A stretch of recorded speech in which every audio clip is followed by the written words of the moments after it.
Hi, this is Jack from Historical Archery, and welcome to a new filming location here in Alberta that I'll be filming. And today we have this beautiful Ottoman Turkish bow that I'm going to be reviewing.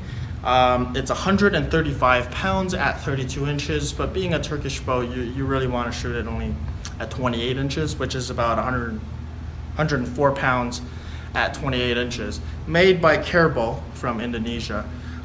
These things are very popular in Indonesia, hybrids, which if you don't know, hybrid bows are horn bows with fiberglass. So horn is on the belly, which gives it the beauty of horn, and then fiberglass for the backing, and then no sinew. And then you have, typically you would decorate it, so this one's decorated with leather. They typically use what they call bending fiberglass, which the fiberglass already reflexed before you even work on it. These things, they remind me of the Persian Mughal Carebows, but you gotta keep in mind the Ottomans, they used a variety of bows. They didn't just have the classic Ottoman bow that people think of. They had more Tatar style bows as well in the Ottoman Empire.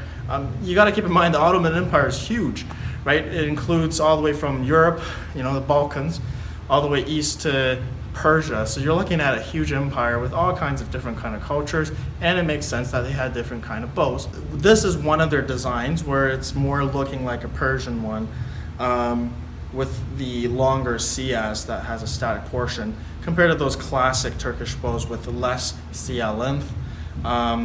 So keep that in mind. Now with a bow shape like this, you can actually use it for warfare because it's easier to string. Unlike those very U-shape, this one would have less reliability problems for military use. 104 pounds at 28 inches, max draw 30 inches. He did pull it to 32 and it was 135 pounds, but yeah, don't shoot it at 32 inches.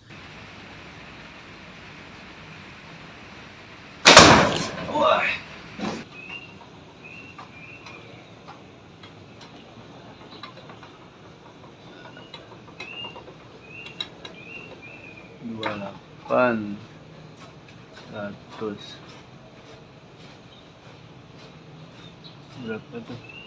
4 29 sama insinya Pak? Kelihatan sama insinya? 30 31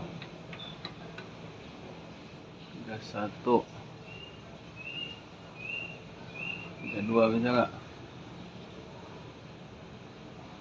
32 135. Okay. Personally, I like the fiberglass look. It gives it an honest look. Like, hey, I'm not trying to scam you. This is a hybrid bow. There's the fiberglass, as you can see, but there's also horn as well.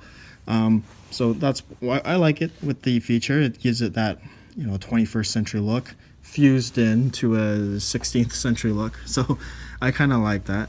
And of course, no sinew needed on fiberglass. So there's no sinew. Actually not sure if it would help at all to put sinew, but it's just the leather backing. And then let's check out the siya. It's more of a Mughal style siya with the kasan. You can see here with a very static portion. It's not completely static because you still got the horn here. And nothing's perfectly static, keep that in mind. But this is more your static portion of your tip, but here it's gonna still bend a little bit. In this region. There's the string bridge, horn string bridge, and there's the reinforced tips, which I really like having that cut in to reinforce the siyas. Well done by Carebows.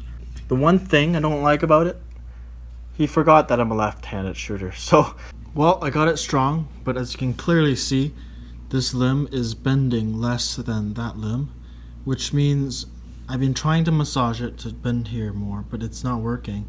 If you massage it, it's supposed to be correcting it, but I think there's an issue here that I need to either shave off material or just leave it strong overnight. I think leaving it strong overnight is a bad idea. I might shave a little bit of material off here for tillering, because clearly you can see that is bending less. It's unbalanced.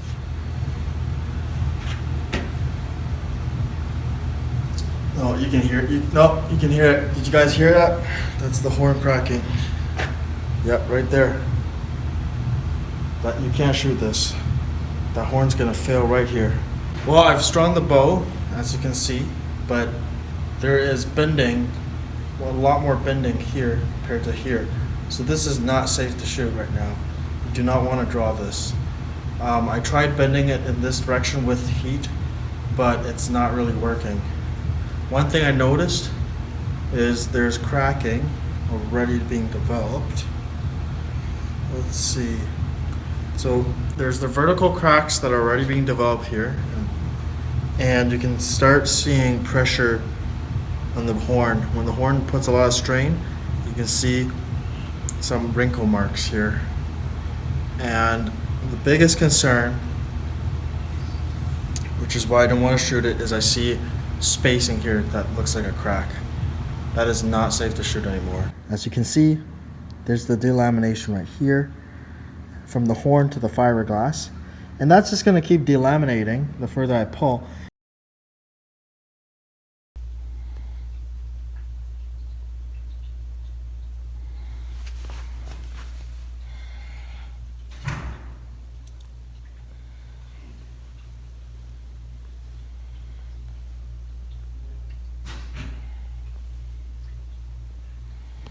After I strung it, I noticed that there was some kind of delamination going on here with the horn and the fiberglass. And so it started to delaminate right here at this portion of the bow, which causes the horn to actually bend unevenly. So this limb was actually bending a lot more here, while this limb was bending less. So in order to compensate that, first I retillered the horn by shaving this portion of the horn much thinner, but I also shaved this part thin, but shaved this part a lot thinner. And what that does is it makes the horn less a structural material. If it becomes very thin, then really the dominating structure here is the fiberglass, and that's my intention, is to turn this more into a fiberglass bow with a cosmetic horn belly. Because they already delaminated, so my main goal here is just to save the bow without turning it into garbage, right? So that was my main goal here. So the delamination here, I put epoxy, which secured it, but then I wrapped it with artificial sinew, and hopefully that thing is secure. So then I put it on the other side just so it's symmetric, and the handle as well. Just like the look with the handle. In my personal opinion, I don't recommend Carebows because I've reported the problem to him about the delamination, and he didn't want to fix it. He didn't want to give me a refund, so I had to fix the problem myself. So in my opinion, if you want a hybrid bow, either get a very light one, like 30 pounds, or just be aware that it might break. Well, let's test it now. Now that I've fixed it with the delamination by epoxying the section and reinforcing it with artificial sinew, and let's see if it works.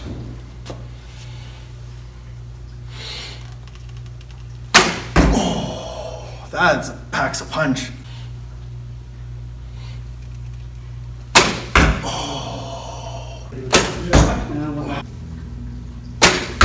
Oh yeah, nice shot.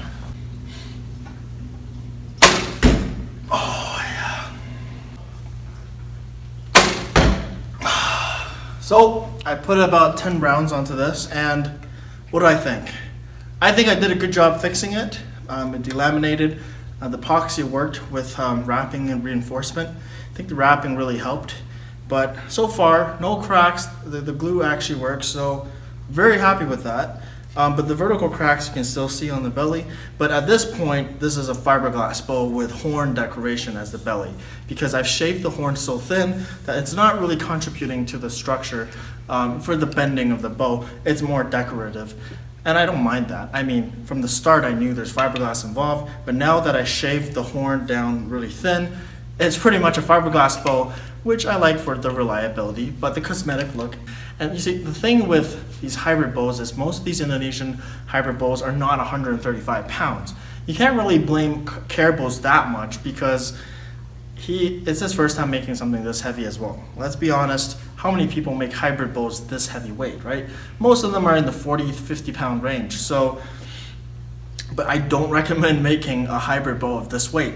I just think the organic and the synthetic materials, they don't go together well with the glues they have in Indonesia.